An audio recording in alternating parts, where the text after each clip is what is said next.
So thank you everyone for joining. We're ready to get started now. So again, thank you for joining us to talk about achieving retail utopia today, tomorrow, and beyond. This is in collaboration with PolSource, Salesforce, and special guests from NFM. So starting with questions, just a little housekeeping. So everyone has been muted. Please submit your questions for the Q&A portion of our session via the question tab at the bottom of your screen. And for the agenda today, we'll start with Salesforce for retail. We'll go into the current state of retail, the ideal state of retail, some successes that we've had with our special guest at NFM, how PolSource can help, and then some Q&A at the end. So just in terms of introductions that we have on the call, so I'm Carly Donovan. I will be the host and moderator for today. I lead our practices here at PolSource. We have Ronnie. Ronnie is a leader in the Salesforce retail and consumer goods business, having spent the last 15 years focused on the retail and consumer goods sector. Ronnie has intimate knowledge of the challenges of this sector faces, as well as a solution and approaches designed to navigate them. So thank you for joining us, Ronnie.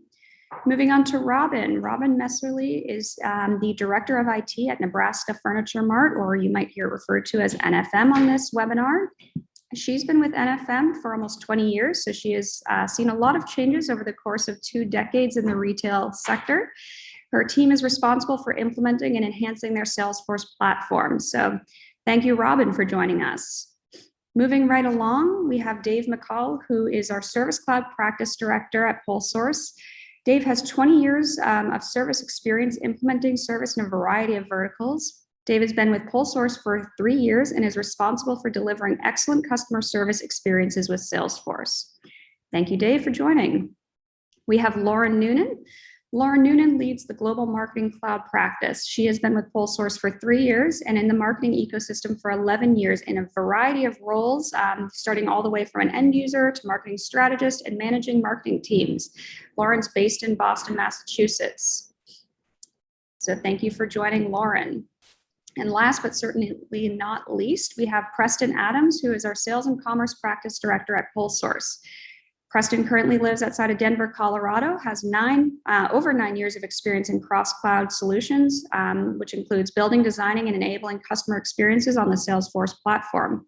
His team is responsible for delivering all sales and commerce engagements, as well as cross-cloud solutions. So thank you, Preston, for joining and the rest of the team. And with that, I will hand it off to Ronnie. Thank you, Carly, and thank you to the PolSource team, as well as Robin from NFM. Ronnie, I think you're on mute. I can hear you. Can you not hear me? I can hear you. We hear you. We hear you. Sorry, Carly must be having audio difficulties. Go ahead, Ronnie. Well, now I'm sufficiently paranoid that no one can hear me. Anyway, hopefully everyone can hear me. I wanted to first off thank PolSource for putting this together. Thank you, Robin Messerly at NFM. It's such a pleasure to have you as one of our customers. So really glad to be here today. And I was asked to provide a brief perspective on Salesforce's point of view on omnichannel in today's retail landscape. And as I think about all that's happened in retail, even in the last 5 years, and then think about how rapidly things are changing, and then you put a pandemic on top of that. It's just unprecedented times for everyone, but retail in particular was already facing challenges in digital, and then the pandemic has really opened up a real opportunity for many to accelerate their digital transformation, and others who did not have their digital game in place have really suffered. And as we think about the point of view around omni-channel, there's really, you break it into 2 categories.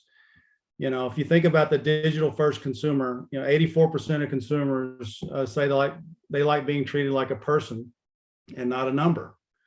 Then on the flip side, 34% of companies, they treat customers as unique individuals. The question is how do you make the most of each and every one of those moments with your customers? If you go to the next slide. So we've created what we would call a moments maturity model, which If you look at the vertical axis, it's really a function of customer engagement. Static engagement, perhaps one time, reactive to fluid or dynamic. And then on the horizontal, you have, basic interactions, intermediate interactions, data, and then advanced. And what we're all searching for in the retail space is how to, achieve that holy grail of enhancing that customer lifetime value. If you build out the slide a little bit.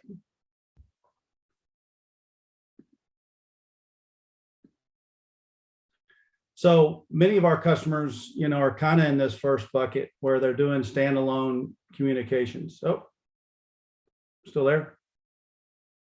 Okay. Standalone communications, which we would class as typical batch and blast email.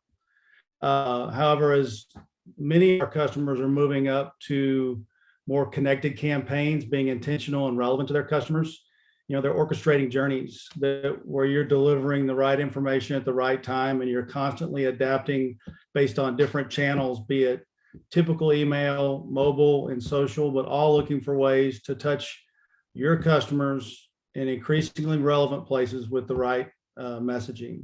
And the ultimate goal is eventually getting into real-time moments where if you move into the connected campaigns, you have the ability to retain your customers.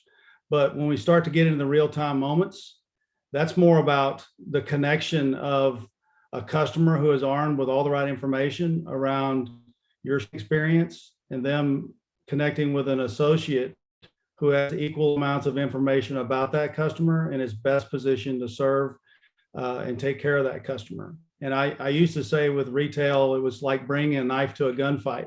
The customer always had more information about what they wanted to buy than the associate. Well, as we've been building out this intentional moments maturity model, we're trying to raise the game of the associate in a store so they understand who that customer is, even sometimes before they come in the door, so they're adequately positioned to serve them.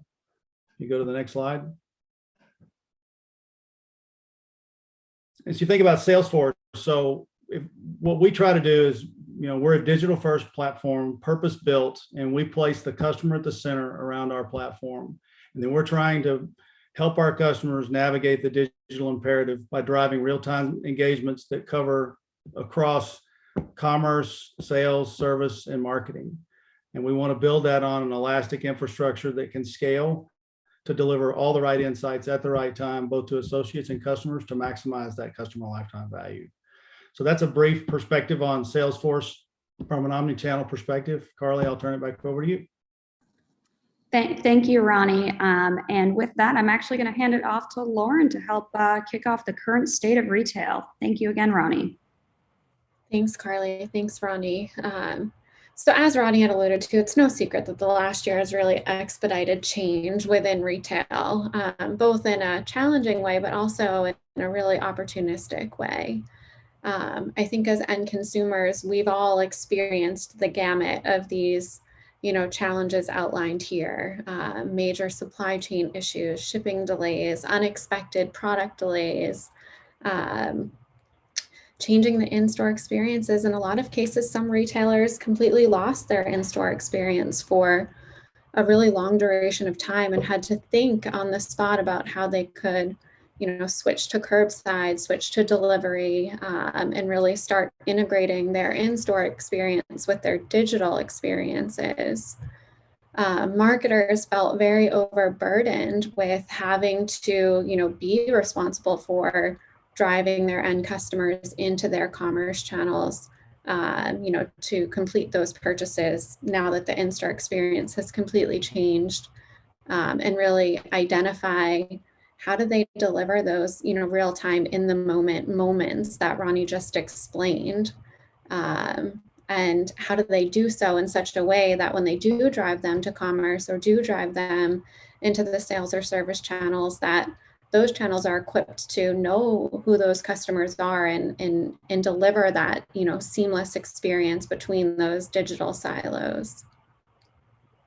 I tell one story, just thinking about my own experience over the last year. A brand that I am used to, purchasing from in-store and in-store only, tried to submit my order online using a coupon that had been emailed to me. The e-commerce platform wasn't able to recognize the coupon, so I called the service channel. It took me an hour and a half on hold to get through to someone. You had to read your name, your email address, and the coupon code numerous times. And then at the end of the day, it was only eligible for like a small percentage of my cart anyways. So it just showed, a worst case scenario of a brand that did not have marketing and commerce and service integrated. And the experience that led to me as a consumer was really challenging. But the numbers don't lie. I think, we've all read it, we've heard it, we've experienced it, and we're helping, clients or helping our own teams better serve their end customers. It's been a challenge for us as consumers, and it's been just as big of a challenge for us as businesses as well. You think about just the role of the marketer and the role of commerce has changed so much. The growth of commerce and sales taking place on commerce has grown by over 40%. And what's really interesting is, as consumers, over a third of us are saying that our shopping habits will permanently change. So it's really important for us as retailers to be nimble and agile and be able to, evolve to meet these growing and ever-changing customer demands. Being able to personalize and deliver those in-the-moment experiences is going to be more and more important than ever. I think, consumers are being inundated with marketing communications across all of their channels, and they're really going to be looking for those brands that deliver a message that actually matches their interests at that time, either through, products that they're viewing on the website or other interests that can be gathered across other channels. And from a business standpoint, brands that do this well and are able to integrate across marketing and service and e-commerce are going to be better equipped to, be leaders in their respective spaces. With only 30% or 3 in 10 executives really rating themselves as having the mature capabilities to integrate across these 3 platforms. But, over 2/3 of them saying that their revenue and profit will suffer if they don't move this digital transformation fast enough. So this does open the door for an opportunity for us, to really help evolve the retail space. And with that, I'll actually pass it to Dave to talk about how do we take this opportunity that's been given to us, this very strange opportunity from the last year, and really take the retail shopping experience to another level. Yeah, thank you, Lauren. I appreciate it. We want to talk about what is this utopia? What is the ideal state of retail that can be reached today with the tools that we have and the abilities of our organizations? So when we think about what that ideal state looks like, I think it consists of these 4 things. First and foremost, you've got the omni-channel cross-org engagement, meaning that you're hitting customers in every channel they want to communicate with you. So it gives the customer that flexibility and freedom to do business that they want to do, no matter who in the company they're dealing with, whether that's your marketing organization, your service organization, your supply chain organization, whatever it happens to be. It's no matter how you're engaging with the brand, you're engaging them your way, and it's one unified experience. To continue to unify that experience, you've got customer 360 and data accessibility, meaning that we know what there is to know about the customer, no matter how they're communicating with us as well, no matter what channel they come in on. So in this case, the customer feels known, they feel understood. And in some cases, as Ronnie said, it puts us in the seat of knowing more about what the customer might want than even they might know, being able to connect them with the right products or services, depending on what they've done in the past and what they might not know already. And then streamline multi-channel marketing. This is catching the customer everywhere that you can catch the customer with relevant messages for them in that channel. And then last, business and technology agility, which of course we all know right now is more important than ever. Or we've all been made aware of why agility is important, but the ability to flex with changes is going to continue to be something that's important to all of us. We're all aware that there is no going back to everything being static or easy. It's going, we're going to have more changes as we continue to move. So let's talk a little bit about what a journey might look like for a customer these days and why that omni-channel experience is so important. We'll talk about Dennis here, who's in the market for a new fishing pole for a trip he's about to go on. I think this is, again, just a sample experience, but when we're talking about Dennis, he starts by doing some shopping. So he's going all out. He's going to buy some great fishing gear so he can show up with, his buddies with the latest technology offered in the industry. So he visits our fictional website, PolSource, where you can buy the best and greatest fishing poles. After he does some shopping, he doesn't end up buying anything. But the next day, Dennis sees a relevant ad in his social media feed for PolSource fishing gear and clicks the website to learn more about the offer that he's seeing. While he's on the site, he gets product recommendations. The site offers him suggestions based on his past searches and his past purchases. So it's tailored to his needs automatically as he goes. While he's shopping, he gets a little overwhelmed. There's so many nuanced differences between the products that are out there. But fortunately, PolSource proactively puts a chat in front of him, telling him that there are outfitters standing by to answer his questions. He's immediately connected with a service representative who's going to provide a depth of information, including Dennis's preferences, his buying habits, and his relevant AI-powered recommendations. So even already, we've moved from commerce to marketing, now back to commerce and marketing, and then now we're chatting with a service agent. So now we're in the service channel. Next, we go back to the commerce channel to talk to, because Dennis settles on a brand that he caters to his specific needs. He likes what he's heard. He's confident that he's found the right pole, but he does want to touch and feel the product before before finalizing his purchase. So he uses the e-commerce website. He opts for the buy online, pick up in store option, and makes his order. Now, he doesn't get to the store immediately. So next thing he gets is a relevant offer to help him increase his cart value. So he received a confirmation email along with an offer for a 10% discount on his entire purchase if he gets it over a certain value, suggesting a few things that might help him throw it over the top. He adds the items directly from the email. It updates his order, and even that will be ready for pickup when he gets the confirmation. Dennis gets an alert via SMS. So now we're back to commerce. Gets an alert via SMS that his purchase is ready for pickup. He's reminded to just reply to the text when he's arrived at the store. But and he goes to the store and he picks it up. As his trip nears, we're not quite done with him yet. As his trip nears, we're going to market to him again. We send Dennis a text message with a link to 10 easy ways to make the fishing trip better. The article reminds Dennis of some things he'd forgotten. He visits the site again. When he lands on the site, he's presented with his personalized experiences and some product recommendations. He likes what he sees. He adds sunscreen, some shirts, a waterproof bag, and he checks out. However, Dennis is doing some casting before his trip, ends up breaking one of the reels. He reaches out directly on chat for service. TackleBot, the site's bot, knows all about his recent purchases, shows empathy, apologizes that everything isn't perfect, and directs Dennis on how to get a warranty claim started. Dennis starts the process directly within the bot. He's told what to expect, that it'll be processed in 24 hours.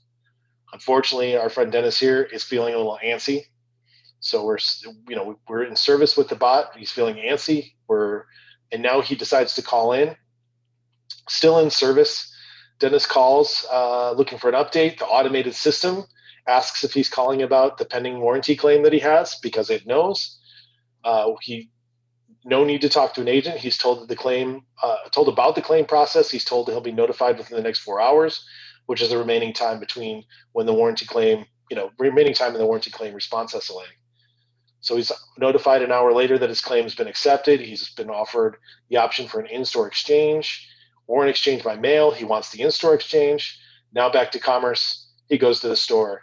His new reel's waiting at the front counter, and sort of in a commerce servicey way, there's a complimentary accessory kit that was added on to his order for free, just to make sure that he's happy and he feels appeased by, for a less than ideal experience. Now, the last thing we're going to do, which goes across all of the clouds, is Dennis had an excellent trip and he's going to get a survey. And this survey is going to come out great. He was well equipped. He's happy because he got a lot of fish. And he submits his survey, and even submitting the survey starts the process again by sending him out another offer. He learns about more recommended gear for the next trip. He may make more purchases, but all in all, Dennis has become a brand ambassador, somebody who loves the brand, a brand who takes care of him, proactively gives him what he needs, and gets him the best answers very, very quickly. That's what an ideal retail experience might look like. Now, how do we make that happen? A lot of things, retail is daunting because there are a lot of things that we have to manage here. These are, most of the functions or capabilities of a great retail organization sort of organized by whether they're commerce, whether they're marketing, whether they're service, and where they overlap. As you can see, there's a lot of overlap between the capabilities. So right in the center, you can see that customer mastering, customer 360 is so important to all of this, that it's sort of central and it's part of everything that's done. Include, on top of that, offer management, content management, and in commerce, you're doing your point of sale and your self-checkout, digital commerce. In your marketing, you're doing things like audience management and journey management. Across the commerce and service, you're going to do things like order fulfillment and order management. And then in service, you're going to do things like case management, knowledge management, and your field service. There's just so many things to organize and to understand that you have to have a great technology approach to bringing this all together and making this something you can understand. But it doesn't stop there. The next thing you need to worry about are all the channels. So not only do you have all of these capabilities you need to be ready to provide, you need to be able to provide them across all the channels that customers want to work across. So you've got things like personalization, and most of our customers that are doing marketing, digital marketing, are doing it well, maybe across 3 or 4 of the channels. Or let's say customer self-service, they do it well across the web and mobile, but maybe not so much in store. Case management is something that maybe you're doing well, again, web, mobile, phone, but maybe you're missing the social, or maybe you're missing this in-store experience of doing case management and knowledge management. That's what we're seeing often in the market, is that while maybe we've got all the functions aren't going across all of the channels. Also, some of the things we're seeing is some misses in that base operations level, where maybe we're not hitting customer mastering well. So we don't know who a customer is. When they move from the service experience to the marketing experience, they may be 2 separate records in our systems, and it's hard to reconcile that is the same person. Or we're doing voice of the customer with a customer, but it's not across everything. It's the service voice of the customer, and then there's a whole different voice of the customer elsewhere. How do we bring this all together? Well, you need some great technology and tools to do it. And luckily, we have some of those things. We need technology solutions that work the same cross-channel and that work very well together. So the great news is that Salesforce offers great technology for most everything here, but most customers that we work with don't own, they don't have everything in Salesforce. So potentially, often we'll see the loyalty program is managed somewhere else. though there is a loyalty program or loyalty management within Salesforce, or they'll do their clienteling in some other application, though we've done clienteling within Salesforce as well. But the important piece here is not so much whether you're using Salesforce or not for every single piece. It's whether or not you can offer the capabilities in all of the channels. So that means that you have to have a great clienteling solution. It means that you need to be offering smart IVR, in whatever telephony that you're using. And no matter what you're doing, all of this needs to tie together. So whether that's, again, all on a single platform, or whether you're pulling data in from differing platforms, but bringing it all into one place for every associate who needs it, that's what's important here. So that's what we love to work with our customers to do, is bring those pieces together so that you have that unified customer experience across channels, and whether they're doing self-service or agent assistant or associate assisted processes, that they have all the tools they need at every point in time to do it, and they're getting one great answer from the brand. So with that, I'd like to pass it off to Robin, who's going to tell you a little bit about how that's working at NFM today. Thanks, Dave. Good afternoon, everybody, or good morning, depending on where you're at. I'm Robin Messerly from Nebraska Furniture Mart, and we've got, a pretty good story to tell. At NFM, up until about 5 years ago, we had a build in-house strategy. We have a legacy ERP system that pretty much supported all of the functions in our retail operation, from supply chain to warehousing to service, point of sale, cashiering, merchandising.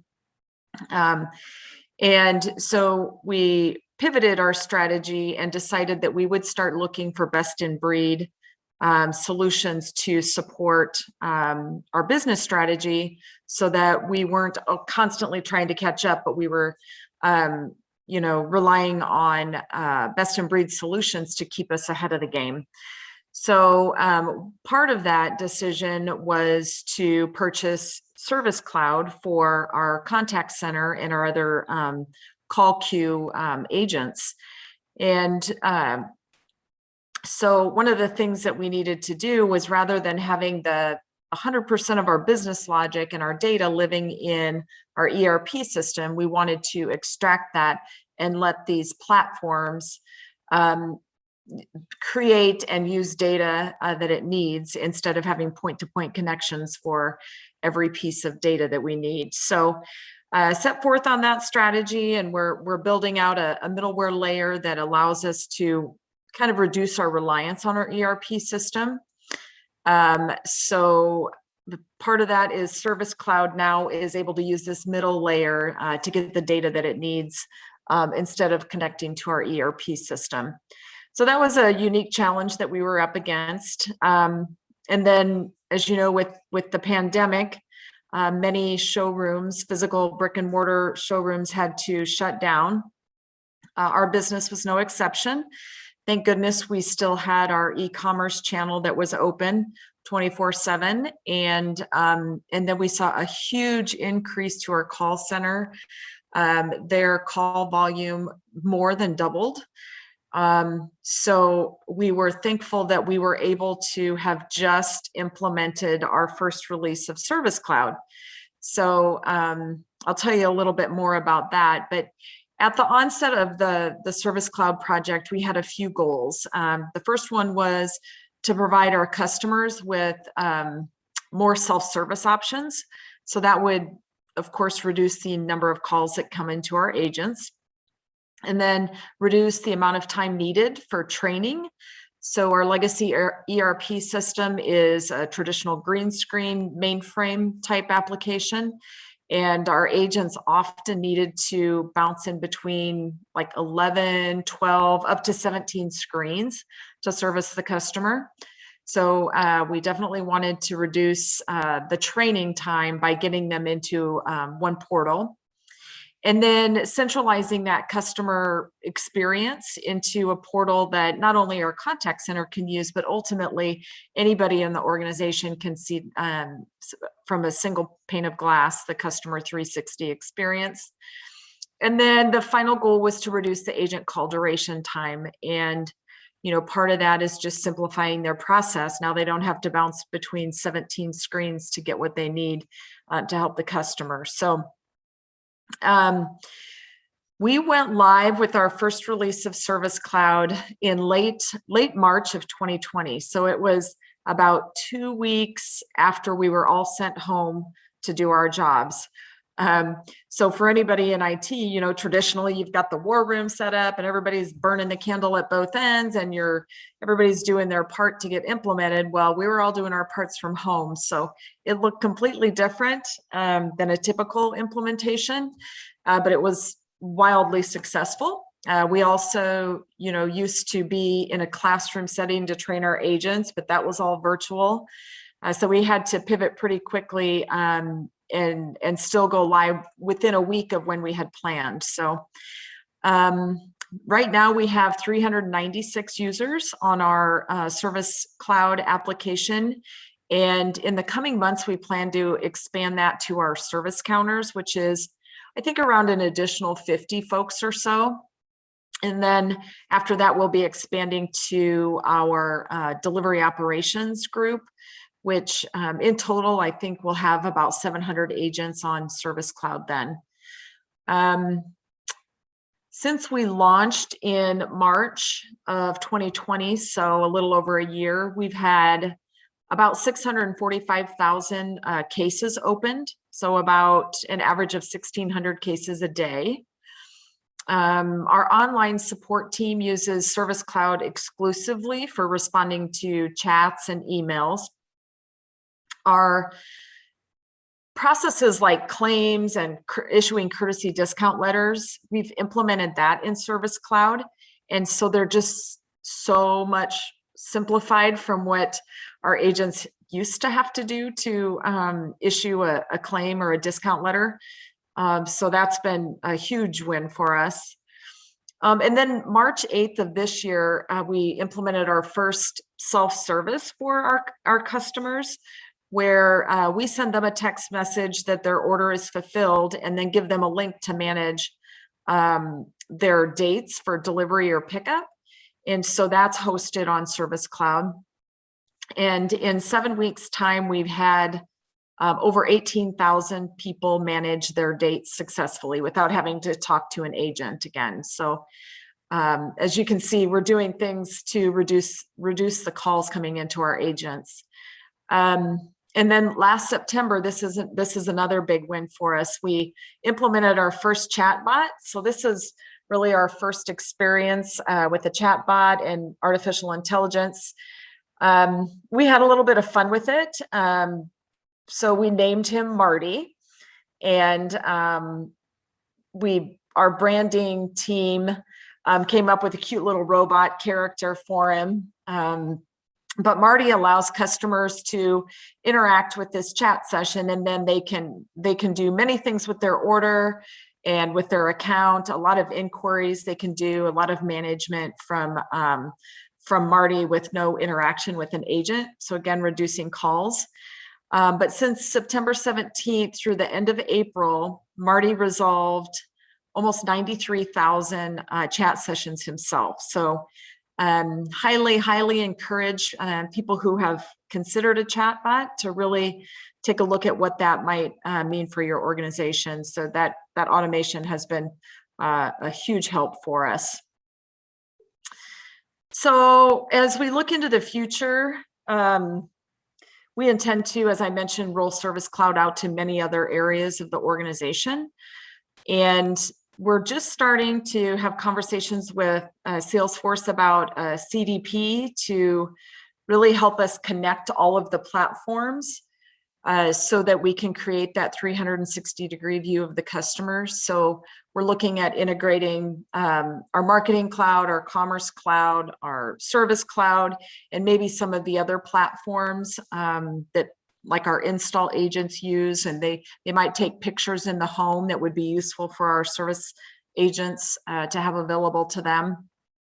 So those are some of our kind of immediate goals. Also, with this current release of Service Cloud that we're working on, our Service Cloud application will run independently of our ERP system. So there will no longer be any point-to-point connections. It will get everything it needs from this middleware layer that we've built. So that's another huge milestone for us, ticking off one of the goals we had at the beginning of the project.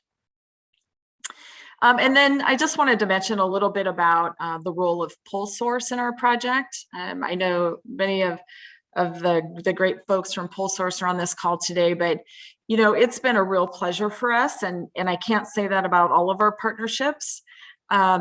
So this has been a refreshing change, and you know, some of the things that they've helped us do is really look at our business model. I mean, they spent a lot of time really trying to understand our business rules, our organizational structure, what's important to our staff, what's important to our customers, how we conduct business, even our core values and what's important to us. And then they helped us build a roadmap to achieve, you know, our business goals, really looking at how can we add value the quickest, and then really helped us with excellent project management, keeping a laser focus on that roadmap. So that's been a really great aspect of the partnership. And then, you know, they've also advised us when we're about to make a decision that might hurt us. They've helped us not hurt ourselves. And then, you know, things like reporting that comes out of Service Cloud that we may not know about, they'll help us understand what metrics are there, what reporting is there, and how we can use it to manage our business. So that's been a tremendous asset as well. They've even actually put us in touch with some of their other clients that they've worked with and thought, you know, there may be some opportunity for them to brainstorm together and use some of what the other organizations have done. So that's also been appreciated. And, you know, I just thank PolSource for being an extension of our team and for the strong partnership. And, you know, it's been really important to NFM. So thank you, and look forward to any questions that anybody has for me. Awesome. This is Preston going to take over for Robin. Thank you so much, Robin. I think the big thing that stood out for me was how we were able and how NFM was able to pivot in such a critical time with the COVID environment. You said, you know, we were used to being in the office, and one day that switch flipped, right? We were now no longer in the office. We were at home. The service center also took a big impact, right? We're now getting more service requests, and we need a system that can handle that. So that was really cool to see how we can be, you know, remain agile and take in those user requirements in such a tough time and really build a business solution that accommodates this weird environment that all of a sudden we're in. I know hopefully, you know, we're kind of on our way out of it, but I think we learned a lot, and what we bring to the future with Salesforce and all these multi-cloud solutions is really exciting for us. And I wanted to say thank you, first of all, for coming on and joining us, as well as sharing those extreme numbers. You talked about all the cases that are coming in and how we're able to solve so many with the chatbot and bring in UI or AI, excuse me. Really cool. So thank you again. You're welcome. So now kind of pivoting. So how can PolSource help? You kind of heard a little bit from Robin there about what PolSource, or what her experience and her team's experience was with PolSource. So let's talk about why we're here and what PolSource can do for a retailer. So our approach is kind of like a hybrid agile methodology. For those of you who are familiar with agile or waterfall, we usually start with discovery and road mapping. So this is where we'll go in, we'll understand the business use cases and do some of that future mapping, saying, here's where we are now, here's where we want to get to in the future. How can we blend Salesforce to really accommodate that in the best way? That comes through automation and just years of experience on from a technical and functional standpoint on the PolSource side. So from that, like I said, we'll build a roadmap that will integrate all those use cases. And we'll work on how we're going to retire potential legacy applications, right? A lot of the times we have different integrations. We have, I know, Robin, you mentioned like a mainframe application. So it's how do we retire those in a successful way where it might not just be a flip of the switch. It might be a slow rollout depending on the use case. So that's something we evaluate during the discovery and road mapping phase. The next thing is how do we bring immediate value? We know that oftentimes we're talking about multi-cloud solutions. I think that can be a pretty daunting task for a lot of companies, right? It's a big phased rollout. There's lots to think about, right? Lots of time and effort put into it. So how can we do this in an effective way to give immediate value to our customers and clients, right? So we think about what's kind of maybe the MVP we can look at. How do we start switching over from a mainframe application into a service cloud, or just the small bite-sized wins that we can take? We think about that and we try and build towards that with the end goal of a finalized application. But by doing this, we can bring speed to value a lot quicker. And then like this kind of blends into what I was just saying, a continual improvement phased approach. We can phase out a project and phase out these cloud solutions that when we're coming with a deliverable, we're bringing something that is actionable and works for the business right away. And then, we're always working to continually improve and enhance on some of the work we've done. The next thing I also spoke about briefly, but is how do we sunset legacy applications? We'll work on a plan to do that, and also how do we work on training for new users and things like that. So that's all kind of what brings in our approach that brings change to a business as fast as possible. Because we know, with the shift of the COVID-19 environment, as well as, just the ever-changing technology, it's speed wins. Right? We don't want to be behind the curve. We talked about a lot of companies that, were just brick and mortar, and retail companies that were just brick and mortar, and they realized, we're losing business, right? People are shopping online. They want to order online, go in the store. There's a different combination there than ever before. So that's why we want to bring speed to value as quick as we can. All right, so just quick talk about some of our specialties. Just to highlight a quick number here, 1,000 certified Salesforce individuals. Actually, that's certified individuals. And then we have over 2,000 Salesforce certified employees as well. So our people are very, very experienced from a technical and functional standpoint. Our specialties include designing those customer experiences, not just thinking about the technology, but also how the technology impacts the people in our business, how they want to engage with the technology, even simple things like UI and some flows that we can build in to really enhance that customer experiences is really what we're all about. Next is bringing in automation, things to make our processes faster, right? We want to reduce clicks. I know, Robin, you mentioned there was like 17 page changes, on the mainframe system. We want to reduce that, right? We want to make is quick for an agent to get through his process, or as seamless of a marketing experience and things like that. And that goes into omnichannel, right? We've been talking about this multi-cloud solution, whether it's IVR or telephony and marketing and service and sales cloud. We want to bring that all together so you don't have disparate data. Things come together, and that's something we're very experienced in. That kind of goes along into the cross-cloud implementation as well. You have people that are not only certified, but extremely experienced in all these clouds and how they come together. And that's something that we definitely take on the forefront of our business.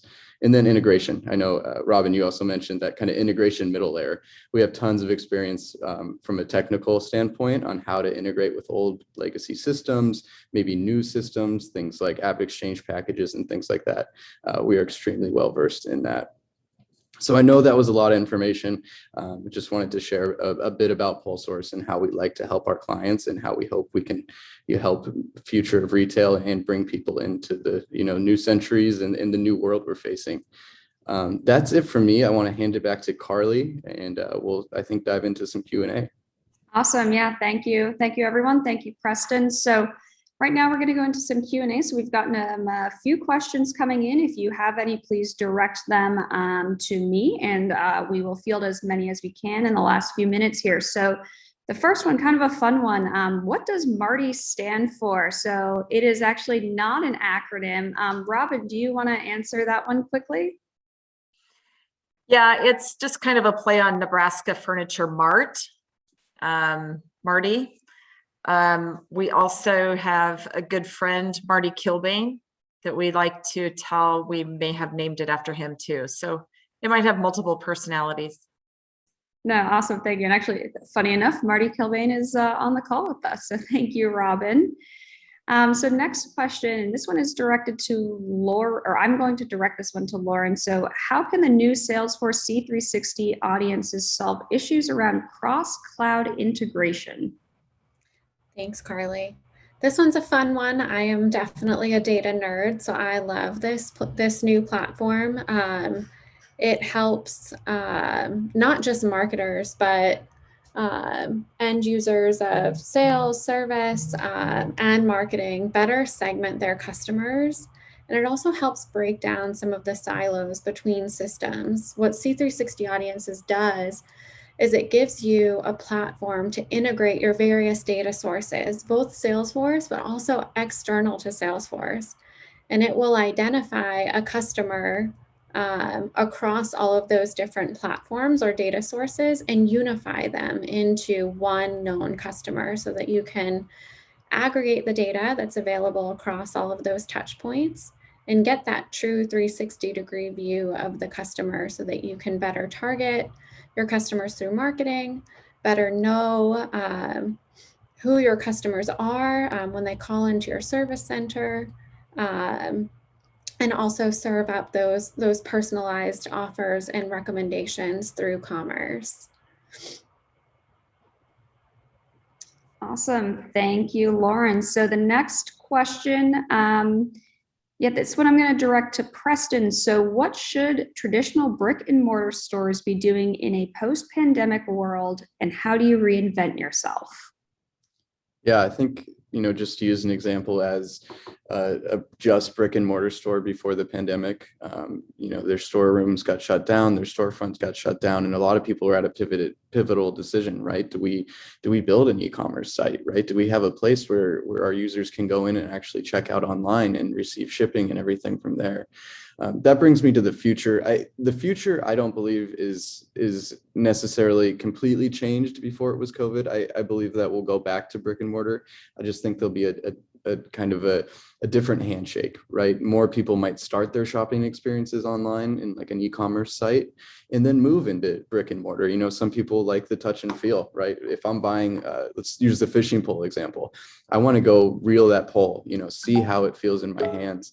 And I don't think we've completely lost that. So in the future, our retailers should be looking for that cross cloud, right? Where they can have somebody either check out online and ship it to the store, or the items in the store and they're, able to show inventory that way. And somebody takes that 5-minute drive and goes into the store. So that's where I see the future of retail as it relates to commerce and brick and mortar stores headed. But I think, like I said, there's a lot of collaboration that will need to be done in the future as far as brick and mortar versus online. It's not siloed, right? It's together, and that will be the solution, I believe, for the future.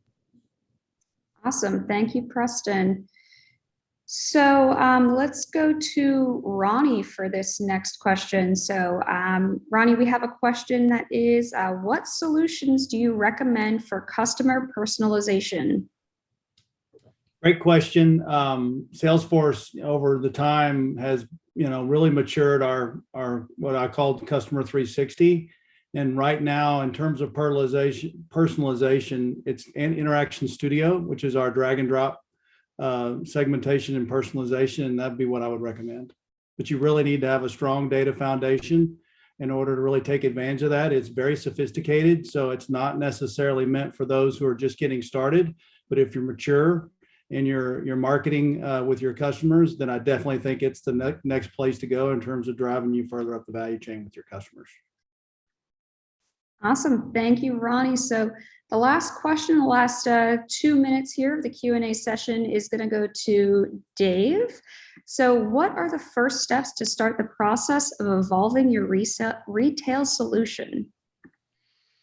That's a good question. I think the best place to start is to think about your vision. What are you trying to accomplish? So there'll be a combination of both vision and goals.